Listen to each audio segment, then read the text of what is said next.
ஹேரியரில் first time வந்து petrol engine வந்து கொடுக்குறாங்க. அதுவும் 1.5 litre TGDA turbo petrol engine நம்ம சொல்லலாம். இது வந்து ஹைப்பரியான் அப்படின்னு வந்து பேர் வச்சிருக்காங்க. அதே மாதிரி 2 லிட்டர் கிரையோட்ரான் டீசல் என்ஜினும் கொடுக்கப்படுது. இப்போ நம்ம கூட டர்போ பெட்ரோல் என்ஜின் தான் இருக்குது. சிஆரால இருக்க சேம் என்ஜின் தான். பட் ஆனால் ஹேரியருக்கு ஏற்ற மாதிரி டியூனிங் அதிகம் பண்ணியிருக்காங்க.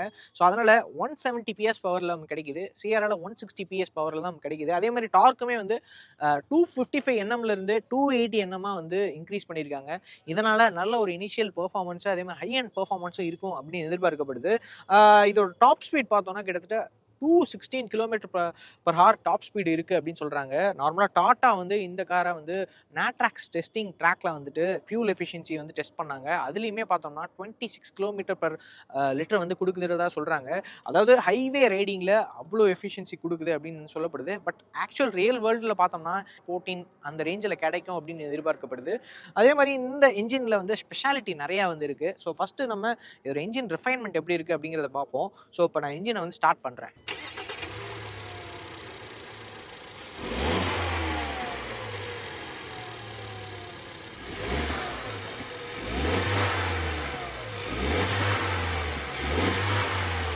ஸோ இனிஷியலாக இந்த ரம்பிள்னஸோட ஸ்டார்ட் ஆச்சு. பட் இருந்தாலும் ஐடிலில் வந்து பார்த்தோம்னா வைப்ரேஷன் ரொம்ப லிட்டிலாக தான் இருக்குது.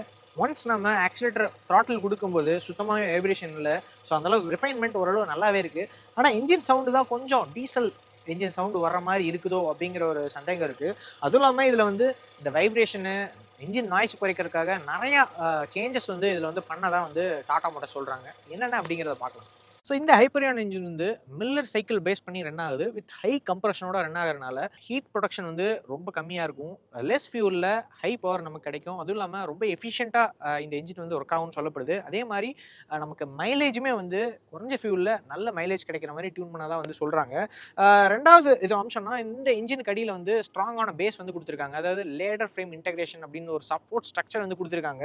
ஸோ ஹை RPM என்ஜின் போகும்போது வைப்ரேஷனை கம்ப்ளீட்டாக குறைச்சிரும். அதே மாதிரி என்ஜின் அண்டர் லோட்ல இருக்கும்போது இந்த என்ஜினை வந்து ஸ்டேபிளா அந்த சப்போர்ட் ஸ்ட்ரக்சர் வச்சுக்கும் அப்படின்னு சொல்றாங்க. இதுல மூணாவது விஷயம் வந்து காமனா யூஸ் பண்ற வேரியபிள் ஜியோமெட்ரி டர்போ சார்ஜரை வந்து பயன்படுத்தியிருக்காங்க. எலக்ட்ரானிக்லி ஆக்சுவேட்டட் இது கம்ப்ளீட்டா. ஸோ இது வந்து வேர்னா செல்டோஸ் கிரெட்டால இருக்க சேம் காமனான ஒரு பெட்ரோல் இன்ஜினுக்கு ஏற்ற காமனான ஒரு டர்போ வந்து பயன்படுத்துறாங்க. ஸோ இது வந்து டர்போ லேக் வந்து எதுவுமே இருக்காது. இனிஷியலா குயிக் ரெஸ்பான்ஸ் இருக்கும். அதே மாதிரி ஹை ரேஞ்சில் பார்க்கும்போது ஒரு ஸ்ட்ராங்கான ஒரு பவர் வந்து நமக்கு கிடைக்கும். அதே மாதிரி இதுல 350 bar ஹை ப்ரெஷர் ப்ரொடியூஸ் பண்ற இன்ஜெக்டர்ஸ் வந்து இதில் வந்து கொடுத்துருக்காங்க. அதாவது பெட்ரோலை வந்துட்டு ஒரு ஃபைன் மிஸ்ட் மாதிரி ஒரு ஸ்ப்ரே பண்ணி விடும். இதனால கம்மியான ஃபியூலில் அதிக பவர் வந்து வெளிப்படுத்தலாம். கம்பஷனுமே ரொம்ப கிளீனராக இருக்கும் அப்படின்னு வந்து சொல்கிறாங்க. அதே மாதிரி லுப்ரிகேஷன் சிஸ்டம் பொறுத்த வரைக்கும் இன்டெலிஜென்ட் லுப்ரிகேஷன் சிஸ்டம் இதில் பயன்படுத்தியிருக்காரு சொல்கிறாங்க. அதாவது இப்போ வெஹிக்கிள் வந்து அண்டர் லோடில் இருந்ததுன்னா நமக்கு லுப்ரிகேஷன் அதிகமாகவும், தேவை இருக்கிற இடத்துல அதிகமாகவும், தேவையில்லாத இடத்துல கம்மியாகவும் லுப்ரிகேஷன் இருக்கும். ஆட்டோமேட்டிக்காக அட்ஜஸ்ட் ஆகிக்கும் அப்படின்னு வந்து சொல்கிறாங்க. ஸோ இதனால் இந்த இன்ஜினோட லைஃப் வந்து இன்னும் அதிகமாகி இன்ஜின் பாதுகாப்பாக ரிலையபிளாக இருக்கிற மாதிரி இருக்கும் அப்படின்னு வந்து சொல்கிறாங்க. அதே மாதிரி ரிலையபிலிட்டியும் ரொம்பவே பெட்டர் ஆகுது அப்படின்னு சொல்கிறாங்க. ஸோ நார்மலாக இன்ஜினோட டைமிங் பார்ட்ஸில் வந்துட்டு மெக்கானிக்கல் நாய்ஸ் அதிகமாக இருக்கும். அதை குறைக்கிறதுக்காக அக்வஸ்டிக் டைமிங் கவர் வந்து கொடுத்துருக்காங்க. அது வந்து இன்ஜின் நாய்ஸை கேபினுக்கு எடுத்துகிட்டு போகாமல் இருக்கிறதுக்காக உதவுது அப்படின்னு சொல்கிறாங்க. அதே மாதிரி இதில் வந்துட்டு artificial intelligence and machine learning base பண்ண ஒரு ஸ்மார்ட் கியர் ஷிஃப்ட்ஸ் வந்து இருக்கும் அப்படின்னு சொல்கிறாங்க. ஸோ இதனால் வந்துட்டு இந்த ஷிஃப்ட்ஸ்லாம் பார்க்கும்போது நம்ம டிரைவிங் பேட்டர்னை வந்துட்டு ஆட்டோமேட்டிக்காக லேர்ன் பண்ணி அதுக்கேற்ற மாதிரி இந்த ஷிஃப்ட்ஸ் வந்து ஆட்டோமேட்டிக்காக நம்ம எந்த ஒரு ஜர்க் இல்லாமல் ஸ்ட்ரெஸ் இல்லாமல் ஒரு ஸ்மூத்தாக இருக்க மாதிரி கியர் ஷிஃப்ட்ஸ் இருக்கும் அப்படின்னு சொல்லப்படுது. ஸோ நார்மலாக இந்த என்ஜின் வந்து கேசோலின் டைரக்ட் இன்ஜெக்ஷன் அப்படிங்கிறனால என்ஜின் பிளாக்குள்ளேயே வந்துட்டு இன்ஜெக்டர்ஸ் வச்சுருப்பாங்க. ஸோ இப்படி ஸ்ப்ரே ஆகும்போது ஆட்டோமேட்டிக்காக இன்ஜெக்டர் வந்துட்டு வைப்ரேட் ஆகும். அதை கண்ட்ரோல் பண்ணுறதுக்காக வைப்ரேஷன் ஐசோலேட்டர் பயன்படுத்தியிருக்காங்க. அதுவும் இல்லாமல் இந்த என்ஜின் வந்து 15 lakh kilometers வரைக்கும் டெஸ்டிங் பண்ணதான் டாடா மோட்டார்ஸ் கிளைம் பண்ணுறாங்க. அதே மாதிரி R&D லேப்குள்ளே வந்து 10,000 hours டெஸ்ட் பெட் டெஸ்டிங்கும் வந்து பண்ணியிருக்காங்க. ஸோ இதனால் ஒரு நல்ல வெல் பில்ட் ஹைலி ரிலையபிளான என்ஜின் அப்படின்னு சொல்லி டாடா மோட்டார்ஸ் கிளைம் பண்ணுறாங்க. பானட் வந்து பயங்கர வெயிட்டாக இருக்குது. ஸோ நார்மலாக டாட்டாவோட பில்ட் குவாலிட்டி பற்றி சொல்லவே தேவையில்லை. 5 star ரேட்டட் பில்ட் குவாலிட்டி தான் சேம். அதே மாதிரி இது வந்து லேண்ட் ரோவர் டிரைவ் பண்ண ஒமேகா ஆர்கிடெக்சர்லாம் இது இருக்குது. ஸோ அதனால் நம்ம கிராஷ் ப்ரொடெக்ஷனை பற்றி எந்த ஒரு கவலைப்படவும் தேவையில்லை. ஸோ இதில் காரில் சென்சார்ஸ் பொறுத்த வரைக்கும் 4 சென்சார் கொடுக்குறாங்க. ஃப்ரண்ட்டில் 2, பின்னாடி 2 வருது. அது போக இங்கே பார்த்தோம்னா டேஷ் கேம் வந்து இங்கே கொடுத்துட்றாங்க. அதுக்கு மேலே அடாஸ் கேமரா வந்துடுது. ப்ளஸ் ஃப்ரண்ட்லேயும் ரியர்லேயும் வந்து கேமரா வாஷர்ஸ் வந்து கொடுத்துட்றாங்க. அடாஸ் ரேடார் வந்து இங்கே இருக்குது. ஸோ ஃபஸ்ட் டைமாக இதில் பவர் டெயில் கேட் வந்து கொண்டு வந்திருக்காங்க. ஸோ நம்ம சாவிலே இதில் ஓப்பன் பண்ண முடியும். ஸோ பூட் ஸ்பேஸ் பொறுத்தவரை சேம் 445 லிட்டர்ஸ் வந்து ரீட்டைன் பண்ணியிருக்காங்க. ஃப்ளாட் ஃப்ளோர் வந்து நம்ம கிடைக்குது பூட் ஸ்பேஸில். அதனால் லோடிங் ஃப்ளோர் வந்து ஃப்ளாட்டாக இருக்கிறனால ஈஸியாக எந்த பேக்கையும் எடுத்து வச்சுக்க முடியும். அதே மாதிரி ஸ்பேர் வீல்ஸ் வந்து அண்டர் பாடியில் வந்து கொடுத்துருக்காங்க. ஸோ நம்ம பார்த்துக்கலாம். ஸோ இன்டீரியர்ஸ் பொறுத்த வரைக்கும் டியூவல் டோன் டேஷ்போர்டு வந்து கிடைக்குது. ஆயிஸ்டர் ஒயிட் அண்ட் டைட்டன் ப்ரௌனில் வந்து டியூவல் டோனில் வந்து கொடுக்குறாங்க. ஸோ டேஷ்போர்ட்லேயும் பார்த்தோம்னா இங்கே டைட்டன் வுட் வந்து ஃபினிஷ் வந்து கொடுத்துருக்காங்க. நல்லா ப்ரீமியமாக இருக்குது. மேலே லெதர் டிப்பிக்கலான ஹேரியர் டேஷ்போர்ட் தான் வந்து கொடுக்குறாங்க. இதில் ஒரு பெரிய ஹைலைட் என்னன்னா, இதில் வந்துட்டு ஃபர்ஸ்ட் டைமாக OLED டிஸ்பிளே வந்து கொடுத்துருக்காங்க. ரொம்பவே இன்ட்யூட்டிவாகவும் சூப்பராக இருக்குன்னு சொல்லலாம். யூஸ் பண்ணுறதுக்கு ரொம்ப டச் எல்லாம் சூப்பராக ஃபோனில் இருக்க மாதிரியே வந்து ப்ரீமியமாக இருக்குன்னு சொல்லலாம். ஸோ இதுலேயே வந்து நம்ம கனெக்டிவிட்டி ஃபீச்சர்ஸ்லாம் வந்து நிறைய இருக்குது. நான் அதை அப்புறமா வரேன். ஸோ இங்கே வந்து 12.5 இன்ச்சில் வந்துட்டு டிஜிட்டல் இன்ஸ்ட்ருமெண்ட் கிளஸ்டர் வந்து கொடுத்துருக்காங்க. சீட்ஸ் பொறுத்தவரை புது ப்ரீமியம் மெட்டீரியலில் வந்து லெதரைட் சீட்ஸ் வந்து கொடுத்துருக்காங்க. ஸோ லம்பர் சப்போர்ட்டும் ரொம்ப அருமையாக இருக்குது. ஹை குவாலிட்டியாக இருக்குது. உள்ளே வரும்போதே ஒரு ப்ரீமியம் காருக்குள்ளே என்ட்ரு ஆகிற ஒரு ஃபீல் வந்து நமக்கு கிடைக்குது. இந்த இன்டீரியரில் ரொம்ப முக்கியமான விஷயம் வந்து உங்க இன்சுலேஷன் தான். இந்த டைம் வந்து ரொம்பவே ஹை இன்டென்சிட்டி கொண்ட இன்சுலேஷன் மெட்டீரியல்ஸ் வந்து பயன்படுத்துறதுனால இன்ஜின் நாய்ஸ் உள்ள வராது அப்படின்னு சொல்லி டாடா மோட்டார்ஸ் வந்து கிளைம் பண்றாங்க. அதுவும் இல்லாமல் இதில் வந்து சீட்ஸ் வந்து ஃப்ரண்ட் ரெண்டுமே வென்டிலேட்டட் சீட்ஸ் வந்து கொடுத்துட்றாங்க. அதே மாதிரி எலக்ட்ரிக்கலி ஆப்ரேட்டட் சீட்ஸ் ரெண்டுமே, அதாவது டிரைவருக்கு வந்து 10 ஆப்ரேட்டட் மெமரி ஃபங்க்ஷனோட சீட் ஃபங்க்ஷன் வந்து கொடுத்துட்றாங்க. அதாவது சீட் ஃபங்க்ஷனும் சரி, இங்கே ORVM ஃபங்க்ஷனும் சரி, ரெண்டுமே இன்டெகிரேட் பண்ணிக்கலாம். ஸோ அப்படி இன்டெகிரேட் பண்ணி மெமரியில் செட் பண்ணிட்டோம்னா, இப்போ நம்ம வந்து உட்காரும்போது ஒன்ல செட் பண்ணிட்டு உட்காந்துட்டோம்னா ஆட்டோமேட்டிக்காக அந்த சீட்டும் சரி, இந்த ORVM சரி நமக்கு ஏற்ற மாதிரி அட்ஜஸ்ட் ஆகிக்கும். அந்த அளவுக்கு ஒரு ஹை டெக்ல வந்து கொடுத்துருக்காங்க. ஸோ அதே மாதிரி இங்கே வந்து கெப்பாசிட்டிவ் டச்சில் வந்து ஏசி கண்ட்ரோல்ஸ் எல்லாமே வந்துருது. இங்கே வந்து fast charging 65 watt fast charging வந்து கொடுத்துட்றாங்க. ப்ளஸ் USB Type A போர்ட்டும் இங்கே இருக்குது. ஒயர்லெஸ் சார்ஜிங் கீழே வந்துருது. Wireless Android auto, apple CarPlay கொடுத்துட்றாங்க. 10 ஸ்பீக்கர் JBL சவுண்ட் சிஸ்டம் வந்து நமக்கு கிடைக்குது. அதே மாதிரி ஆம்பியன்ட் லைட்டிங் வந்து கொடுத்துட்றாங்க. நார்மலாக இப்போ எல்லா கார்ஸ்லையுமே நமக்கு கிடைக்குது. அதே மாதிரி இது வந்து ஆட்டோ டார்க் கன்வெர்ட்டர் அப்படிங்கிறனால இந்த லேண்ட் ரோடில் வர மாதிரி த்ரஸ்டர் வந்து இங்கே கொடுத்துட்றாங்க. இங்கே வந்து electronic parking and auto function வந்துருது. அதே மாதிரி இதில் வந்து 3 மோடு கொடுத்துறாங்க. எக்கோ, சிட்டி, அப்புறம் ஸ்போர்ட் மோடு தனியாக இங்கே வந்துருது. அதே மாதிரி இது 3 டெரைன் மோடு இதில் கொடுத்துறாங்க. வெட்டு, ரஃப், இந்த மாதிரி normal custom based terrain mode இதில் வந்துருது. மற்றபடி ஃப்ரண்ட் ரெண்டுமே வென்டிலேட் சீட்ஸ் வந்து கொடுத்துறாங்க. உள்ளுக்குள்ளே பயன்படுத்துகிற எல்லா மெட்டீரியலும் ஹை குவாலிட்டியாக ஃபிட் அண்ட் ஃபினிஷ் ரொம்ப அருமையாக இருக்குது. ஸோ இதில் பார்க்கும்போதே தெரியும். இன்டீரியரில் வந்துட்டு கிட்டத்தட்ட ஹுண்டாய் அந்த கார்ஸ்க்கு ஈக்குவலான ஒரு இன்டீரியர் ஹை குவாலிட்டி வந்து டாடா மோட்டர்ஸில் தான் கொடுக்குறாங்க. அதே மாதிரி லேண்ட் ரோவர் கார்ஸ்லாம் வர மாதிரி இங்கே வந்து ஃப்ரண்ட்லேயும் ரியர்லேயும் கேமரா இருக்குது. அதே மாதிரி இந்த IRVMலேயும் வந்து ஃப்ரண்ட் ரியர் கேமரா ரெண்டுமே இதுலேயும் பார்த்துக்க முடியும். நல்ல வியூ வந்து கேமராஸ் ரொம்ப ஹை குவாலிட்டியாக இருக்கிறதுனால பின்னாடி கிளியராக நமக்கு வந்து தெரியுது. அதே மாதிரி இங்கே வந்துட்டு நம்ம வியூ வந்து ஃப்ரண்ட் வியூ வச்சுக்கலாம், ரியர் வியூ வச்சுக்கலாம். அதே மாதிரி ஸ்பிளிட் வியூ கூட இதில் கேமரா வச்சுக்க முடியும். அந்தளவு சொஃபிஸ்டிகேட்டடாக இருக்குது. 1.2x வரைக்கும் ஜூம் பண்ணிக்க முடியும். லாக் பண்ணி வச்சுக்கலாம் அந்த கேமராஸை. அதே மாதிரி இப்போ ஃபோட்டோ எடுக்கிறதா இருந்தால் டேஷ் கேம் மூலியமாகவே நான் ஃபோட்டோ எடுத்துக்கலாம். QR கோட் மூலிமா அந்த ஃபைல்ஸ் எல்லாம் நம்ம ஃபோனில் கூட பயன்படுத்திக்க முடியும். அந்தளவுக்கு சொஃபிஸ்டிகேட்டடாக கொடுத்துருக்காங்க. அதே மாதிரி இப்போ செட்டிங்ஸ்குள்ளே போனோன்னா இதில் வந்து பிரைட்னஸ்ஸு, லூப் டியூரேஷன் அட்ஜஸ்ட் பண்ணிக்கலாம். மைக் செட்டிங்ஸ் இந்த மாதிரி ஏகப்பட்டது இதிலே பண்ணிக்க முடியும். ஸோ இதில் பெரிய பேனாராமிக் சன்ரூஃப் வந்து கொடுத்துறாங்க. வாய்ஸ் அசிஸ்டட் பேனாராமிக் சன்ரூஃப் வந்து நமக்கு கிடைச்சிருக்கு. ஸ்டீரிங் வீல் பொறுத்தவரை டிப்பிக்கலான ஹேரி ரிவியில் வர சேம் ஸ்டீரிங் வீல் தான் வந்து கொடுத்துருக்காங்க. Leatherette 4 spoke steering wheel physical பட்டன்ஸோட வருது. Infotainment and instrument cluster control பண்ணுறதுக்கு. ப்ளஸ் சென்டரில் வந்துட்டு இலுமினேட்டட் டாட்டா லோகோ வந்து இதிலே கொடுத்துட்றாங்க. இங்கே கப் ஹோல்டர்ஸ் வந்துருது.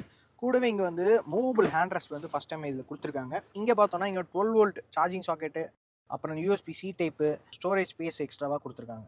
ஸோ இதுலேயே பார்க்கலாம். இதுலேயே வந்துட்டு ஆப்ஸ் எல்லாம் நம்மளே ஸ்டோர் பண்ணி வச்சுக்க முடியும். இதில் வந்து அமேசான் பிரைம் வீடியோ, ஹாட்ஸ்டார் இதெல்லாம் நம்ம டவுன்லோட் பண்ணி வச்சுக்கலாம். யூடியூப் பார்க்கலாம். இந்த மாதிரி பல விஷயங்கள் இதே பார்த்துக்க முடியும். இப்போ இன்டர்நெட் இல்லாதனால இதில் வரல. அதுவும் இல்லாமல் ஐரா 2.0 கார் கனெக்டட் ஃபீச்சர் வந்து கொடுக்குறாங்க. அதில் வந்து பல ஃபீச்சர்ஸ், கார் டயக்னாஸ்டிக்ஸ், கார் பற்றின நிலவரங்கள் எல்லாமே அதில் நம்ம பார்த்துக்க முடியும். இதிலே நம்ம கேம்ஸ் கூட இதில் விளையாண்டுக்க முடியும். ஸோ 4.6 மீட்டர் காரு ப்ளஸ் 2.7 மீட்டரில் வீல் பேஸ் இருக்கிறனால இன்டீரியர் ஸ்பேஸ் ரொம்பவே அதிகமாக இருக்குது. தாராளமான இடம். அழகாக நம்ம கால் மேலே கால் போட்டு கூட உட்காந்துக்கலாம். அந்தளவுக்கு ஸ்பேஸ் வந்து உள்ளே இருக்குது. ஸோ லெக் ரூம் பொறுத்த வரைக்கும் எந்த ஒரு இஷ்யூம் இல்லை. அண்டர் தை சப்போர்ட் ரொம்பவே நல்லா இருக்குது. நம்ம ஹெட் ரூமே பார்த்தோம்னா சஃபிஷியன்ட்டான ஒரு ஸ்பேஸ் வந்து இருக்குன்னு சொல்லலாம். இன்க்ரெஸும் எக்ஸஸும் ரொம்பவே ஈஸியாக இருக்குது. உள்ளே உட்காந்துட்டு வெளியே வர்றது. சீட்ஸுமே வந்து ரொம்ப அருமையான சீட்ஸ் வந்து கொடுத்துருக்காங்க. என்ன சென்ட்ரல் ஹம்ப் இருக்கிறனால அதில் 4 பேர் நல்லா தாராளமாக உட்காந்துட்டு போகலாம். ஸோ ஒருத்தர் மட்டும் கொஞ்சம் அட்ஜஸ்ட் பண்ணி உட்கார மாதிரி இருக்கும். மற்றபடி எந்த ஒரு இஷ்யூமே இல்லை. ஸோ ஹெட்ரெஸ்ட் பார்க்குறோம். இந்த விங்டு ஹெட்ரெஸ்ட் வந்து கொடுத்துருக்காங்க. ஸோ ரொம்ப அருமையான ஒரு ஹெட்ரெஸ்ட்டு. நம்ம லாங் டிஸ்டன்ஸ் பயணம் பண்ணோம்னா தாராளமாக உட்காந்துட்டு படுத்துக்கலாம். ஸோ அந்தளவுக்கு சஃபிஷியன்ட்டான ரொம்ப ஒரு நல்ல அருமையான ஹெட்ரெஸ்ட் வந்து கொடுத்துட்றாங்க. ப்ளஸ் 3 பாயிண்ட் சீட் பெல்ட்ஸ் வந்துருது. இந்த மாதிரி எல்லா விஷயம் கொடுத்துட்றாங்க. இன்னொரு விஷயம் என்னன்னா இதில் வந்து சன் பிளைண்ட்ஸ் வந்து கொடுத்துட்றாங்க. ஸோ அது வந்து ஆட்டோமேட்டிக்காக அந்த டாப் வேரியண்ட்டில் வந்துடும் நமக்கு.